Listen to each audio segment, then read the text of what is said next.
So in machine design 2, today we will start with the design of clutches. So in design of clutches, we have to first understand what is the meaning of dry clutch and wet clutch. So generally when we say plate type clutch, these are of two types, dry type and wet type. And generally dry type clutches are nothing but also called as a single plate clutch. Okay, तो dry plate को ही single plate clutch बोलते हैं. Okay, this single plate clutches are used in situation when there is no limitation of radial spaces. जब आपको radial space की कोई limitation नहीं है, for example you can say car, truck etcetera, because of large radial space the surface expose to the surrounding air. इसकी radial space ज़्यादा है तो वो सरफेस सराउंडिंग एयर को एक्सपोज होता है. एंड उस टाइम पे जो हीट जनरेट होता है क्लच में, वो ट्रांसफ़र करने के लिए डायरेक्टली नेचुरल कन्वेक्शन या फिर एयर के थ्रू हो जाता है. So we don't need to use lubricants. Okay, हमको लिक्विड लुब्रिकेंट्स की ज़रूरत नहीं पड़ती. So that's why it is called as a dry type clutch. तो जनरली आप ये याद रखना, ड्राई टाइप क्लच जो है उसी को हम सिंगल प्लेट क्लच बोलते हैं. एंड ड्राई टाइप इसीलिए बोलते हैं क्योंकि यहाँ पे लुब्रिकेंट्स यूज़ नहीं होते हैं. ओके, देन जो वेट टाइप क्लच होता है, वेट टाइप क्लच को हम बोलते हैं multi plate type clutch. Okay, so multi plate clutch में एक्चुअल में हम एक्सटर्नल लिक्विड लुब्रिकेंट यूज़ करते हैं which acts as a coolant. Okay, because इसके अंदर as number of plates are more, high amount of friction create होता है. So heat generate होती है और उसकी वजह से हमको उसको शॉर्टेस्ट पीरियड ऑफ टाइम में कूल करने के लिए हमको लुब्रिकेंट और कूलेंट यूज़ करना पड़ता है. ओके, मल्टीप्लेट क्लच का एक फ़ायदा ये है कि तुमको ये रेडियल स्पेस कम लेता है बट ये एक्शियल स्पेस ज़्यादा लेता है. Try to understand this thing. It takes low minimum radial space but it takes more axial space. So when you say axial space मतलब horizontally ज़्यादा जगह लेगा, and when you say radial space मतलब vertically कम जगह लेगा. Okay, सो single plate clutch में radial space ज़्यादा लगता है बट एक्शियल स्पेस कम लगता है. मल्टी प्लेट क्लच में रेडियल स्पेस कम लगता है बट एक्शियल स्पेस ज़्यादा लगता है. Okay, so generally such kind of engine clutches are used for motorcycle engine and all motorcycle purpose में जो क्लच यूज होता है उसके लिए यूज़ करते हैं. अभी आपको दो तरह के क्लच डिज़ाइन है, एक है मल्टीप्लेट क्लच डिज़ाइन और एक है cone clutch design. Cone clutch design is also called as your single plate clutch only. Okay, dry type clutch. Okay, syllabus अगर देखोगे तो सिलेबस में मेंशन है wet type clutch and dry type clutch. और university paper देखोगे तो wait type में वो लोग मल्टीप्लेट क्लच का न्यूमेरिकल पूछता है, और अगर ड्राई टाइप पे अगर उनको न्यूमेरिकल पूछना है तो they generally ask numericals on your cone clutch. Okay, so let's today I will start with the numericals on multiplate clutch. And with that let's see the statement of multiplate clutch. ये Mumbai university का question है जो आपको exam में आया है. So I request all of you to just read this. It is this question जिसमें मैं सिर्फ 3 वैल्यूज़ आपको दे रहा हूँ, power, speed and prime mover. बस बाकी सारी की सारी चीज़ें मैंने अननोन रखी है.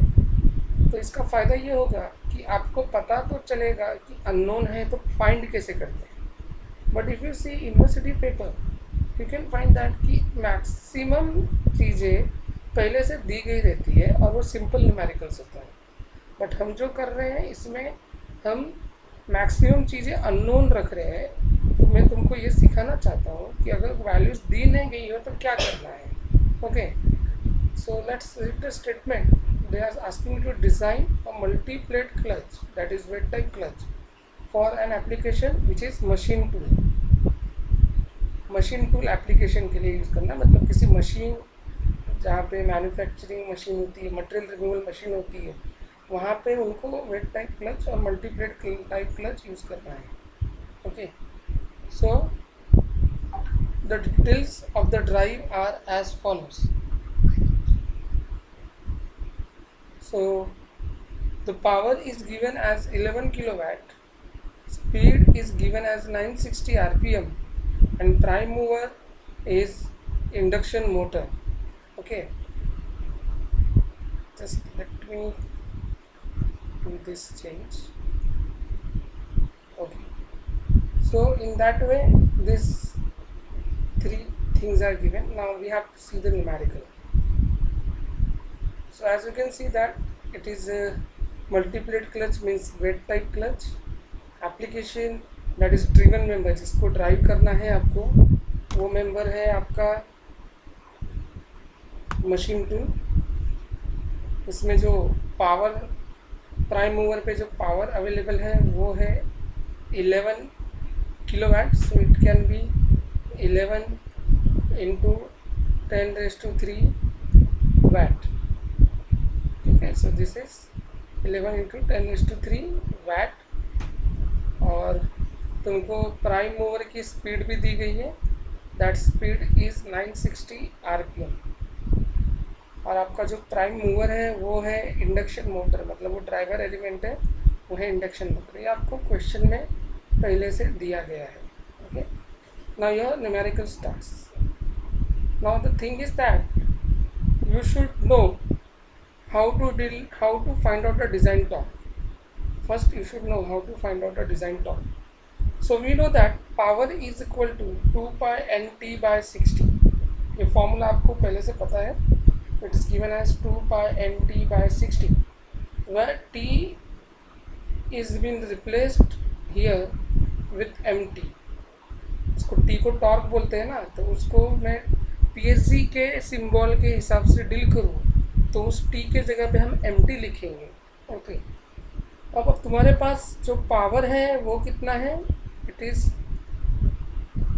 11 इंटू 10⁻³। ओके, तुम्हारे पास स्पीड है, स्पीड कितनी है 960 rpm। ओके, बाकी 2 pi and 60 है कांस्टेंट। तो इस तरीके से आपको mt की वैल्यू मिल जाएगी। Just substitute the value, you can get mt as 109.42 watt, that is Newton meter। okay, now आपको अगर इसको न्यूटन mm में फाइंड करना है तो जस्ट इसको मल्टीप्लाई बाय 10⁻³ कर दो। So this will become newton mm। Okay, so multiply by 10⁻³ करने पे आपको न्यूटन mm मिल जाएगा। Then please open PSG 7.89, all of you please open PSG 7.89।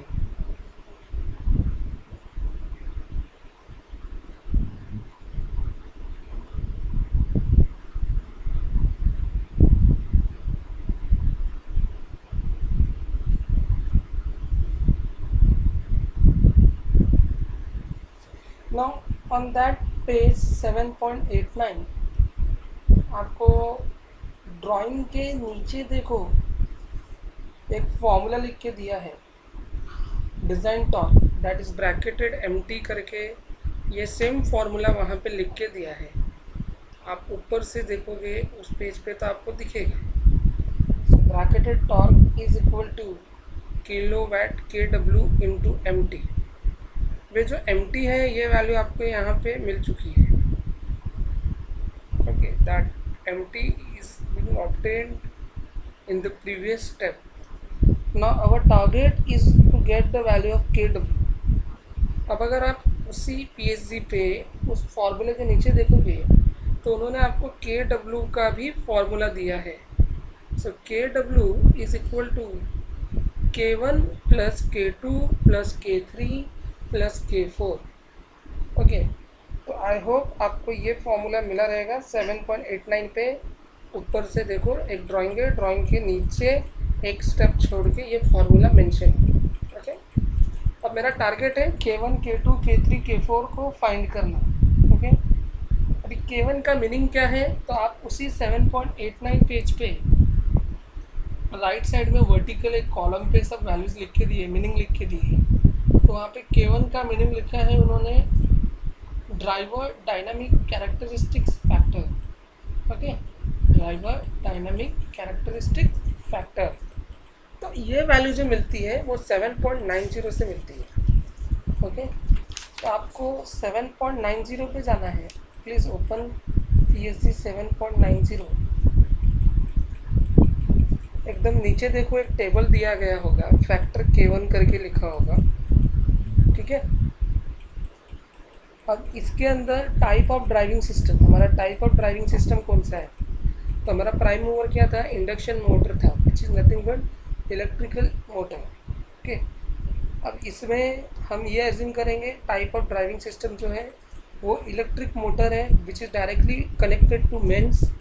मतलब जो हमने मोटर देखा है उसका डायरेक्ट वायर अपने स्विच बोर्ड को कनेक्ट कर दिया है, एंड देन उसका जो नेक्स्ट आउटपुट वाला कनेक्शन है वो कनेक्शन भी दो तरीके से उन्होंने मेंशन किया है, एक डायरेक्ट कपलिंग और दूसरा बेल्ट ट्रांसमिशन। अब आपको यूनिवर्सिटी पेपर में ये वैल्यू पहले से दी जाती है। ठीक है, वो लोग पहले से ही बोलते हैं कि let's use the direct coupling और the power is being transmitted from motor to the output through with the help of belt drive and all.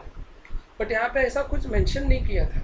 Okay, तो अगर मेंशन नहीं किया है, so what we can do, we can easily deal with the first is the electric motor, which we know very well.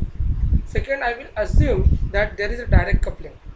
So electric motor with the direct coupling from the PSG 7.90, the value is 0.5, you can see there. Okay, तो ये value कैसे आया मैंने बता दी। अब आपको K2 find करना है, तो PSG 7.91 पे देखो, टॉप पे ही एक टेबल दिया है आपको और फैक्टर K2 का उधर टेबल टाइटल मेंशन है। अब वहाँ पे भी उन्होंने पहला बोला है टाइप ऑफ ड्रिवन सिस्टम। तो हमारा ड्रिवन मेंबर कौन है? मशीन टूल मेंबर है। Okay, so driven machine where often a starting torque greater than its nominal value occurs. Okay, so हमको मशीन टूल ही ड्राइव करना है आउटपुट पे। ठीक है, अब उसके अंदर आपको डिफरेंट वैल्यूज़ दी, डिफरेंट यूजेस दिया गया है। जैसे कि मेटल कटिंग मशीन टूल है, वुड वर्किंग मशीन टूल है, पिस्टन टाइप कंप्रेसर है। फिर सेकंड में देखोगे तो metal cutting machine tool with the reverse motion है। तो हमको इस क्वेश्चन में एकदम सिंपल वे में कहा गया है कि just it is a machine tool operation, it is being used for machine tool operation. But अभी ये मशीन टूल ऑपरेशन में कौन सी कैटेगरी है ये कहीं पे मेंशन नहीं किया है, बट यूनिवर्सिटी पेपर में वो दे सकता है, वो कैटेगरी दे सकता है। यहाँ पे अगर मेंशन नहीं किया है तो मैं अज्यूम करूँगा metal cutting machine tool. Okay, I will be assuming metal cutting machine tool. So for that reason the value of K2 is 1.25। Try to understand. Okay, so किससे क्या अज्यूम करना है वो मैं आपको बताते हुए जा रहा हूँ।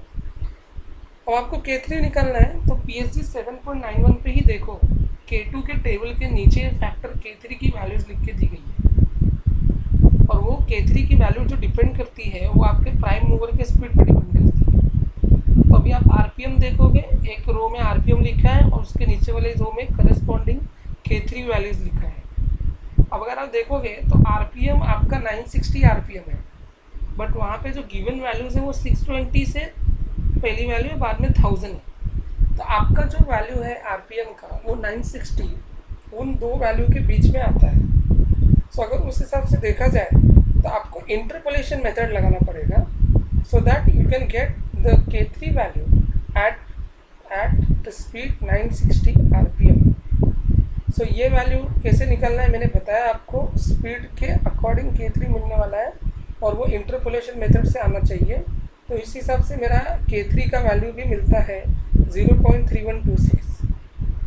Okay, then we need to get K4 7.91 पे ही देखो, फैक्टर K3 के टेबल के नीचे फैक्टर K4 का भी टेबल है। अब यहाँ पे जो K4 की वैल्यू सेलेक्ट करनी है वो सेलेक्ट करनी है number of engagements in an 8 hour shift. मतलब 8 घंटे की एक शिफ्ट है और उस 8 घंटे के शिफ्ट में कितने बार क्लच एंगेज एंड डिसएंगेज होगा, उस हिसाब से वो वैल्यू हमको सेलेक्ट करनी है। Okay, So generally we assume average engagement of 40 in 8 hours. Try to understand. ठीक है, ये स्टैंडर्ड एक प्रैक्टिकल प्रूवन वैल्यू है कि 8 घंटे के शिफ्ट में 40 टाइम्स क्लच का एंगेजमेंट एंड डिसएंगेजमेंट होता है। तो अब अगर हम 40 देखें तो वहाँ पे वैल्यू 32 और 48 वाली है। ठीक है, डायरेक्टली 40 के लिए वैल्यू नहीं दिया गया है, 32 के लिए 0.75 है एंड 48 के लिए 0.90 है। तो मुझे 40 एंगेजमेंट के लिए कितनी वैल्यू लगेगी? तो again I have to go for interpolation method. तो ये जो 0.825 मिला है, ये वैल्यू मिला है K4 का। Okay, that value is being obtained for K4 and that is being obtained through interpolation method from the table of factor K4। सो इस तरीके से अगर आप देखोगे तो आपको चारों कांस्टेंट की वैल्यूज मिल गई है, that is K1, K2, K3, K4। Okay, now ये चारों वैल्यूज को ऐड करो और उसके साथ ये वाला MT मल्टीप्लाई करो। Okay, so once you do that you will get the design torque which comes 315.96 into 10⁻³ So how we get that? We get that in simplest way. ये चारों कांस्टेंट्स को ऐड करना है, देन वही value को हम KW बोलेंगे and then उस वैल्यू की ये एडिशन के अंदर जो भी वैल्यू आएगी उसमें मल्टीप्लाई करना है हमको MT के वैल्यू को, जो मैंने यहाँ पे दिखाया है। तो इस तरीके से आपको डिज़ाइन टॉर्क की वैल्यू मिल जाएगी। ओके, सो आप देख सकते हो अभी तक हमने क्या किया, torque value, nominal torque value निकाली। उस नॉमिनल टॉर्क वैल्यू को इन्हांस करने के लिए, डिज़ाइन टॉर्क निकालने के लिए मैंने 7.89 पे जाके ये फॉर्मूला देखा, उसके अंदर KW का फॉर्मूला देखा। KW के लिए 4 कांस्टेंट लगते हैं, चारों का मैंने लॉजिक बताया, फिर उनको ऐड करके मल्टीप्लाई कर दिया MT से, तो मुझे डिज़ाइन टॉर्क की वैल्यू मिल जाएगी in newton mm। Now students generally get confused in the unit over here. So let me tell you, this value you are taking in which unit? It is kilowatt और इसमें 10⁻³ multiply किया तो क्या बन जाएगा आपका? वाट बन जाएगा। तो आप यहाँ पे directly you can write down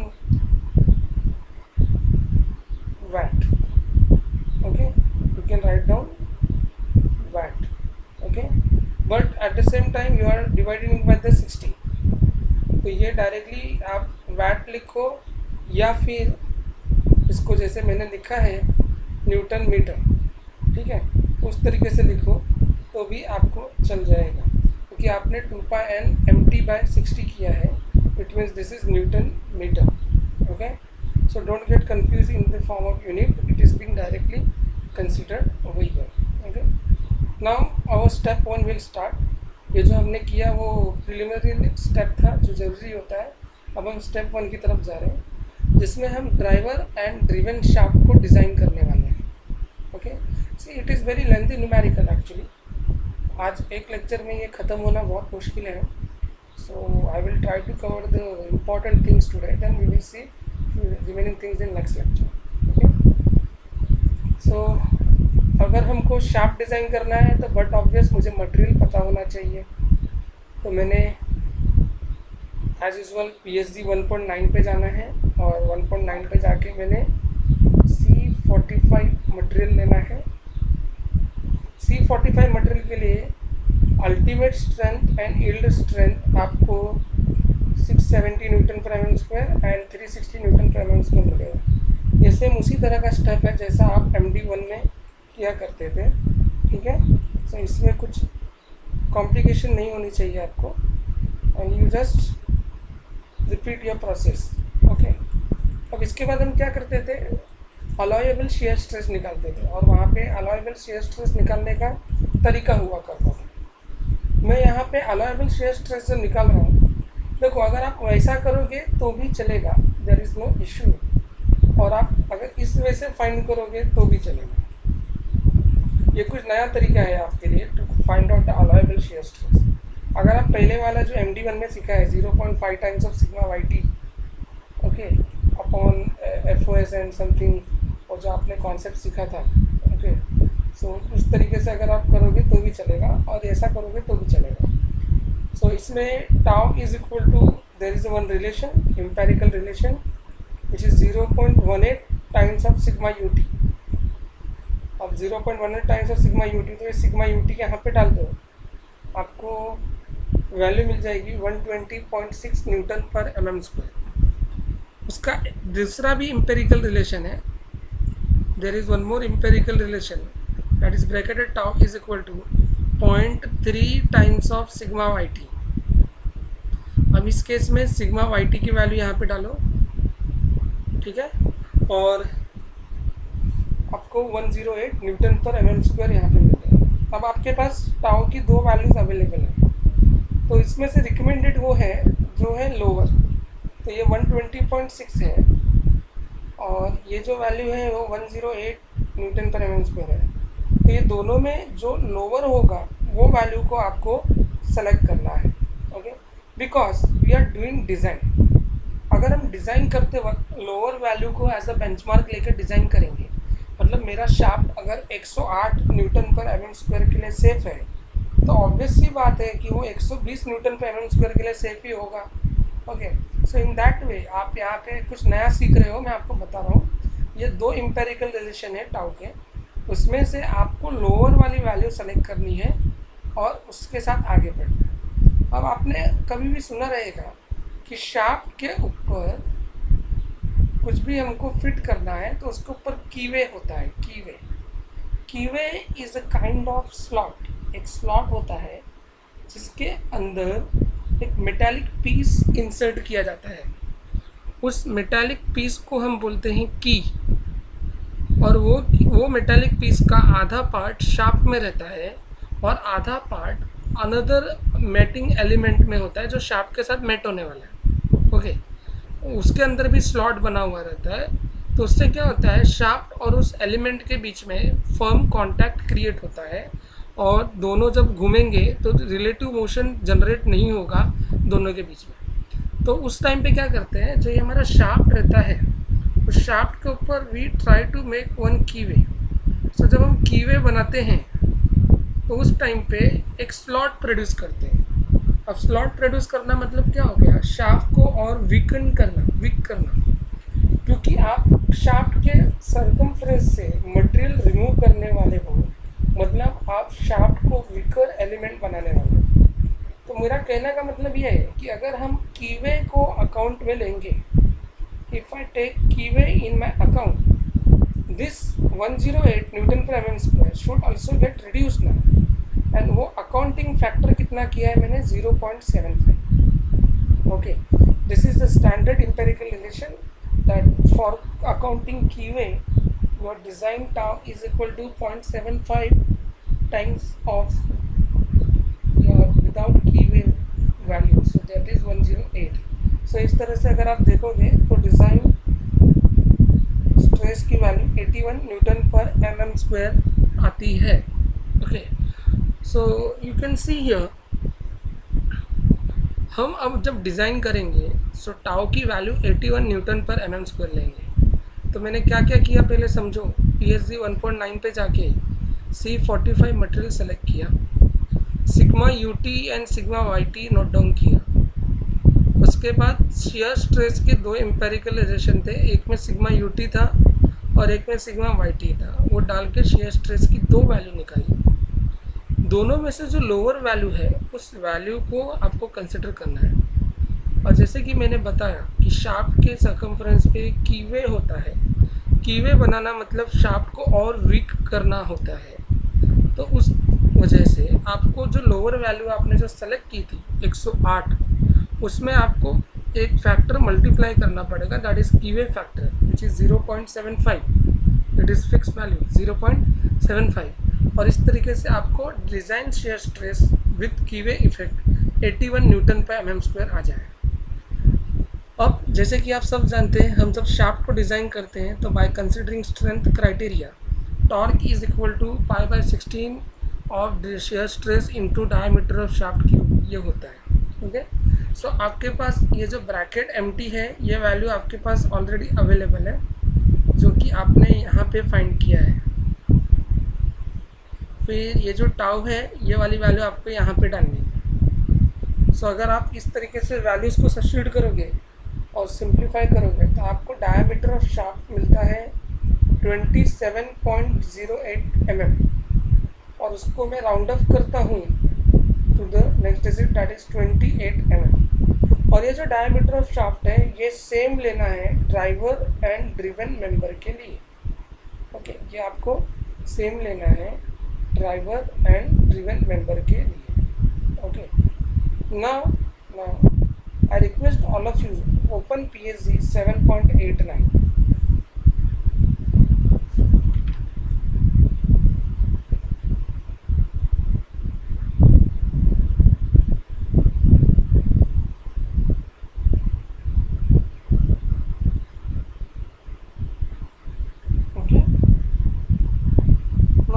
See PSG 7.89 हमको अगर डायमीटर ऑफ हब फाइंड करना है। Okay diameter of hub, so diameter of hub का कोरिलेशन होता है which is 2 times of diameter of shaft. Try to understand, diameter of hub is always 2 times of diameter of shaft.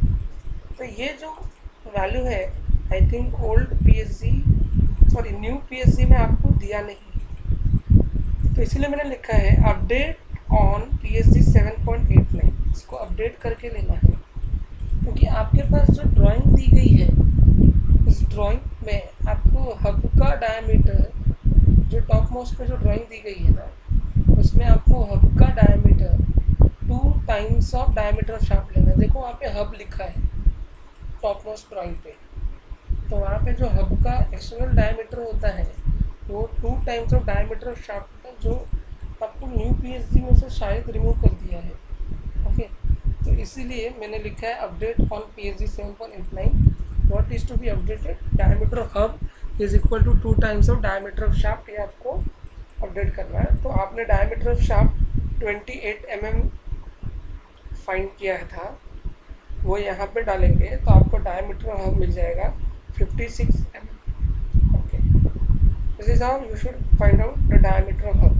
okay, now आपको standard configuration देखना पड़ेगा कि जो हम ये सेलेक्ट कर रहे हैं diameter of shaft 28, diameter of hub 56, क्या ये वैल्यू स्टैंडर्ड अवेलेबल है। तो इसके लिए आपको जाना पड़ेगा PSG 5.30 पे। So I request all of you to open PSG 5.30।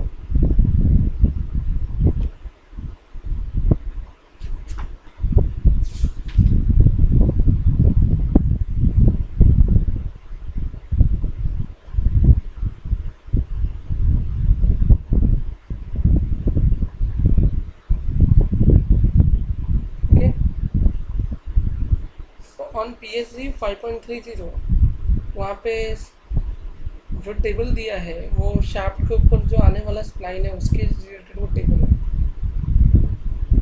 उस टेबल में जो फर्स्ट कॉलम है और फर्स्ट कॉलम में जो वैल्यूज लिखी दी गई है वो capital N into small d into capital D ऐसा मेंशन करके दिया गया है। ओके उसके अंदर जो सबसे लास्ट वाली वैल्यू है capital D, capital N into small d into capital D ऐसे वैल्यूज़ करके वहाँ पे इस तरीके से उस कॉलम में वैल्यूज़ का डेजिग्नेशन है। उसमें जो कैपिटल D है ये वाला लास्ट वाला जो है कैपिटल D वो है डायमीटर ऑफ हब। वो क्या है डायमीटर ऑफ हब। तो आपको कितना डायमीटर ऑफ हब में लेना है 56, बट वहाँ पे 56 अवेलेबल नहीं है तो आपको नेक्स्ट डिजिट लेना पड़ेगा, तो वो बनता है 52। सो आप देख सकते हो 8/52/58 ये कॉन्फ़िगरेशन आपका सेलेक्ट होता है। So that is what diameter of hub. Okay तो ये जो वैल्यू है आपकी डायमीटर ऑफ हब की 58 mm सेलेक्ट हो गई है इस वजह से।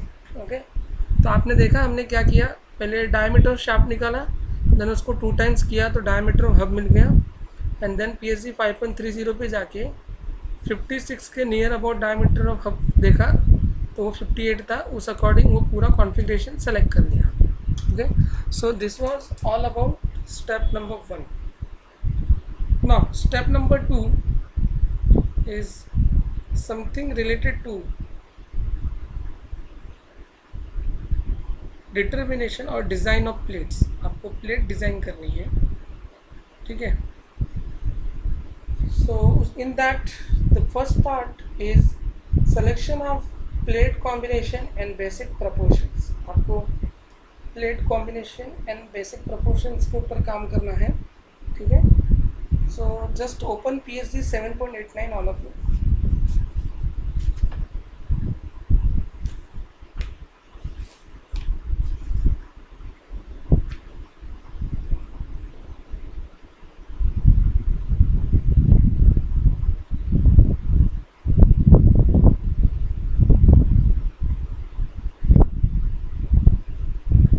उस पेज पे 7.89 पेज पर आपको अलाउएबल प्रेशर करके एक टाइटल दिखेगा, जस्ट चेक करो। सेंटर में लेफ्ट अलाइनमेंट में सेंटर पे आपको एक टाइटल दिखेगा अलाउएबल प्रेशर। उस अलाउएबल प्रेशर में उसका फॉर्मूला क्या है, PA is equal to K times of PB। ओके, PA is equal to K times of PB, ये आपको फॉर्मूला वहाँ पे दिखेगा। अब वहाँ पे जो मल्टीप्लाइंग फैक्टर है PB को बोलते हैं बेसिक प्रेशर। जो आपको राइट साइड में जो पूरा कॉलम में मीनिंग लिख के दिया है, वहाँ पे आपको PB का मीनिंग दिखेगा, that is called as basic pressure. Okay, so आप यहाँ पे अभी PB की वैल्यूज़ को भी देखो, लिखा है उस फॉर्मूले के नीचे। स्टील प्लेट वेट रनिंग मतलब वेट टाइप, तो वो टाइम पे उसकी वैल्यू होती है 6 से लेके 8 के बीच में। Okay, and steel plate dry running, वो टाइम पे उसकी वैल्यू होती है 2.5 से लेके 3 के बीच में। And unit is being same, that is kgf per centimetre square for both. Okay, so आप देख सकते हो मैंने ये चीज़ यहाँ पे लिखी है। वेट प्लेट के लिए PB का जो वैल्यू है वो 6 से लेके 8 के बीच में है, तो मैंने 7 लिया है। ओके, और एक चीज़ याद रखो, वेट प्लेट के लिए जो कोएफिशिएंट ऑफ फ्रिक्शन होता है, जिसको हम म्यू बोलेंगे, पेपर में ये सारी वैल्यूज दी जाती हैं। Please try to understand this. Paper में आपको ये सारी की सारी वैल्यूज दी जाती है, बट यहाँ पे हम सारी की सारी अननोन वैल्यूज समझ के डील कर रहे हैं। तो पहले तो मैं आपको बता दूँ, मल्टीप्लेट क्लच था, इसीलिए वेट टाइप क्लच है। तो उसको हमने वैल्यूज देखी तो 6 से लेके 8 के बीच में होती थी, तो मैंने PB 7 लिया।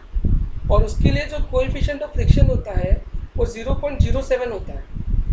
ओके, अब अगर आप बोलोगे कि सर ड्राई क्लच होता, जैसे कि फ्यूचर में आने वाला है, सो ड्राई क्लच के लिए PB की वैल्यू 2.5 से 3 के बीच में आप देख सकते हो। तो वो टाइम पे मैं PB की वैल्यू 2.75 लूँगा, मीन वैल्यू लूँगा। और उसके लिए जो म्यू का वैल्यू होता है ड्राई क्लच के लिए, as you know that dry clutch में ज़्यादा फ्रिक्शन होगा, इसीलिए कोएफिशिएंट ऑफ फ्रिक्शन म्यू की वैल्यू 0.3 रहती है ड्राई क्लच में, बट वेट क्लच में कोएफिशिएंट ऑफ फ्रिक्शन की वैल्यू 0.07 रहती है। So in that way this values have to be drill from there. इसमें अभी कुछ नया नहीं है, मैंने पूरा चीज़ आपको यहाँ तक की बता दी है।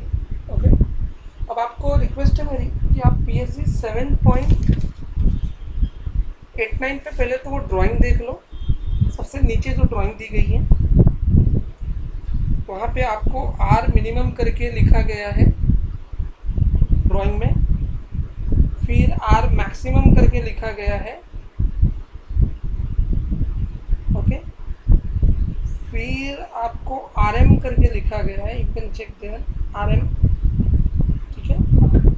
एंड देन इस तरीके से आपको ये C करके भी लिखा है, plate thickness, C is your plate thickness.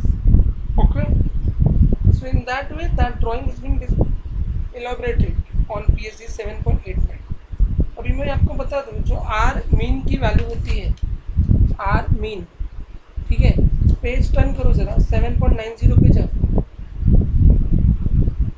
R mean की वैल्यू, मिनिमम रेडियस की जो वैल्यू होती है, वो 2 टाइम्स ऑफ स्मॉल d लिखा है। देखो बेसिक प्रोपोर्शन के टाइटल में वो लिख के दिया है। Okay, so so small D मतलब डायमीटर ऑफ शाफ्ट है तुम्हारे लिए, that small D is nothing but diameter of shaft. So in that way R minimum is 2 times of diameter of shaft. आपके पास ऑलरेडी डायमीटर ऑफ शाफ्ट आ चुका था 28 mm, तो इस तरीके से आपको ये 56 mm मिल जाएगा आर मिनिमम का वैल्यू. अब उसके बाजू में ही देखो आर मैक्स का वैल्यू करके लिखा है, which curves in the range of 1.25 to 1.8 times of R minimum. ये वहाँ पे लिख के दिया है. बट मैं आपको एक चीज़ बता देता हूँ, आर मैक्स का एक एम्पेरिकल रिलेशन अवेलेबल है जो कि एकदम ऑप्टिमम कंडीशन में यूज होता है. वो है R max is generally √3 times of R minimum. देखो मैंने यहाँ पे लिखा है, R max is generally √3 times of R minimum. And √3 जब हम कहते हैं तो उसका मतलब होता है 1.732. So √3 is nothing but what 1.732 of R minimum आ जाएगा. तो आपको क्या करना है, आर मिनिमम की वैल्यू यहाँ पे सब्स्टिट्यूट करनी है विच इज़ 56, और ये आपको 1.732 सब्स्टिट्यूट करना है. तो इसमें आपको आर मैक्स की वैल्यू मिल जाएगी और उसको मैंने राउंड अप कर लिया है. So it can 97 mm. Okay, so you can see that you got the value of R minimum from PSG 7.90 basic proportion relation is already given. Then there is again relation of R max given with respect to R minimum, and I told you that the optimum relation is √3 times of R minimum. So accordingly मैंने √3 मतलब 1.732 लेके वो deal करके R minimum और R maximum find किया.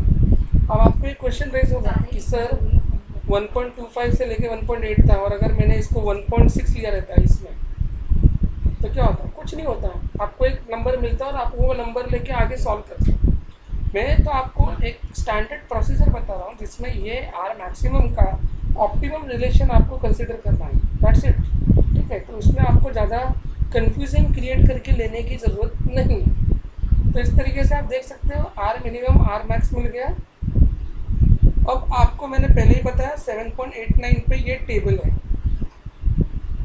Sorry ये formula available है. Allowable pressure is equal to K times of PB. और ये जो PB है, ये PB मैंने तुमको क्या लेने बोला है, as it is a wet type clutch, तो आपको 7 kgf/cm² in unit of newton per mm square it will become 0.7. So PB का वैल्यू यहाँ से मिलना है आपको वेट टाइप क्लच के लिए. और ये सब 7.89 पे अवेलेबल है, इसके लिए टेंशन जरा भी मत लो. ओके, तो आपको सिर्फ क्या करना है, आपको K की वैल्यू फाइंड करनी है. Okay, now that K is to be obtained. Now how to get the value of K? So you have to open the PSG 7.90. ठीक है, if you see the page PSG 7.90, वहाँ पे down side right में एक तुमको graph बना के दिया है स्पीड फैक्टर करके. ओके, अब उस ग्राफ का वाई एक्सिस जो है K, जो कि हमारी रिक्वायरमेंट है, हमको K फाइंड करना है, और एक्स एक्सिस जो है वो है वेलोसिटी. मतलब अगर मुझे वेलोसिटी पता रहेगा तो यू कैन सी हियर, ये अगर मान लो ये ग्राफ का नेचर है, I am just trying to plot it for you, जिसमें से ये ग्राफ, ये जो कर्व आ रहा है हमको पता है पहले से. तो मैं क्या करूँगा, एक्स एक्सिस पे वेलोसिटी मार्क करूँगा. अब वेलोसिटी निकालना पड़ेगा इसका मतलब. सो मैंने velocity is equal to πd/60 किया. ओके, बट d मतलब कौन सा डायमीटर, मैक्सिमम डायमीटर डालना है आपको. d मतलब कौन सा डायमीटर डालना है, मैक्सिमम डायमीटर डालना है. So that maximum diameter is nothing but 2 times of R max. That maximum diameter is nothing but 2 times of R max. तो आपको यहाँ पे जो भी आर मैक्स की वैल्यू मिली है 97 mm, उसको 2 टाइम्स करना है आपको. सो दिस विल बिकम 194 mm, और वो आपको मीटर में डालना है. तो देखो 0.194. तो डी मैक्स कैसे निकलेगा, 2 टाइम्स ऑफ आर मैक्स करके. आर मैक्स आपको ऑलरेडी इधर मिल चुका है, and then accordingly just substitute करो. एन तो आपको पता है 960 है, divide by 60, so you get velocity value something 9.75। अब आपको क्या करना है, एक्स एक्सिस पे देखो 9 के बाद डायरेक्ट 10 है, तो आपको एक अप्रॉक्सीमेशन लेना पड़ेगा कि बीच में कहीं पे 9.7 है। तो आपको जहाँ पे भी 9.7 अप्रॉक्सीमेट होगा उसको वर्टिकली प्रोजेक्ट करो और एक ग्राफ को देखो किधर कट होता है। जहाँ पे भी कट होगा उसको वर्टिकल एक्सिस पे प्लॉट करो, और उसको जब प्लॉट करोगे तो आपको के का वैल्यू नियर अबाउट 0.625 के करीब ऐसा आएगा। ऐसा मैंने फाइंड करके रखा है। सो इस तरीके से आपको के की वैल्यू मिल जाएगी 0.625।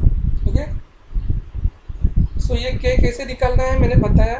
पहले स्पीड निकालो। स्पीड में आपको डी मैक्स लगेगा, that is 2 times of R max. वो मिलने के बाद 7.90 पे जो ग्राफ है उस पर पॉइंट्स को मार्क करो and get the value of K. Once you get K and you know already P B value, you can directly get allowable pressure P A. आपको पी ए की वैल्यू डायरेक्टली मिल जाएगी। Okay, इसके बाद आपको B find करना। अब ये B क्या है, आप 7.89 पे जो नीचे वाला ड्राइंग दिया गया है, आप देखो बी का वैल्यू क्या है, just see it. B is nothing but R max minus R minimum, just referring to that drawing. ये जो बी है ये मैंने पी एस जी 7.89 पे जो ड्राइंग है डाउन साइड पे, वहाँ से नोट डाउन की है। ओके, तो वहाँ से आपको क्या देखना है, R max minus R minimum. Okay, वो उस ड्राइंग को रीड करने पे समझ में आता है बी का वैल्यू क्या होगा। ओके, तो मुझे बी मिल गया। अब मुझे मीन रेडियस चाहिए आर एम, उस ड्राइंग में ही देखो 7.89 पे जो ड्राइंग गिवन है उस पर ही देखो। आपको मीन रेडियस के लिए मैं बताऊंगा, वो होगा R max plus R minimum by 2। ठीक है, वो ड्राइंग देख के आपको रीड करना है। मीन रेडियस चाहिए तो maximum radius plus minimum radius by 2 करनी है। Okay, and in that way आपको आर मीन मिल जाएगा, mean radius. Okay, and then plate thickness मतलब सी, तो generally we assume plate thickness as 3 mm। So C की वैल्यू कितनी होगी, 3 mm होगी, ये आपको अज्यूम करना है।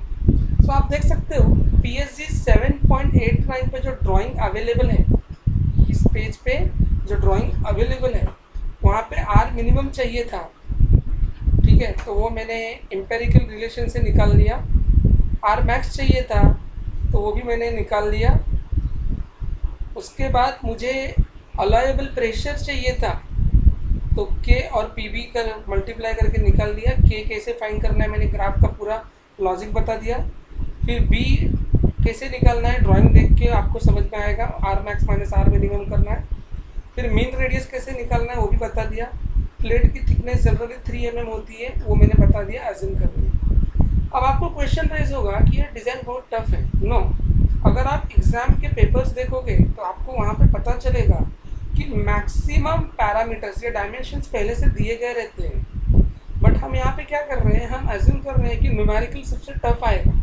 सबसे टफ आएगा तो हमको सारी की सारी वैल्यूज़ अगर अननोन है तो कैसे फाइंड कर लिए, मैं उस तरीके से आपको सिखा रहा हूँ।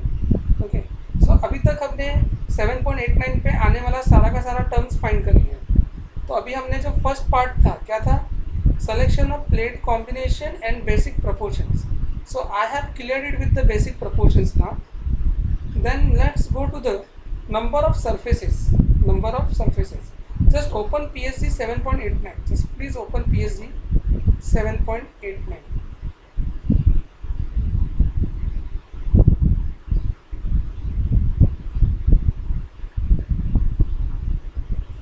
Okay. If you see on 7.89, this I minimum is equal to bracket MT. ये आपको फॉर्मूला पहले से ही मेंशन है, आप देख सकते हैं। ओके, एज इट इज़ ये फॉर्मूला मैंने वहाँ से कॉपी किया है। अब इसके अंदर जो ब्रैकेट MT है, न्यूमरेटर है, वो आपको पहले ही मिल गया है प्रीलिमिनरी स्टेप में। 2 पाई कांस्टेंट है।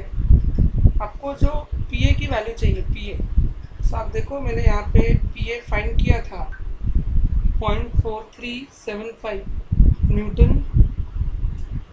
पर mm², न्यूटन पर mm²। ओके, देन जो बी चाहिए, बी बी आपके पास जो वैल्यू है वो विड्थ हमने फाइंड किया 41 mm। तो देखो पी ए की वैल्यू मैंने यहाँ पे लिखी है, बी की वैल्यू यहाँ पे लिखी है। कौन से टाइप का क्लच है ये? वेट क्लच है। वेट क्लच के लिए म्यू का वैल्यू कितना होता है मैंने बताया 0.07 होता है। ओके, देन आर एम मतलब मीन रेडियस। मीन रेडियस आपको यहाँ पे मिला है 76.5 mm। तो वो वैल्यू देखो मैंने यहाँ पे डाला है।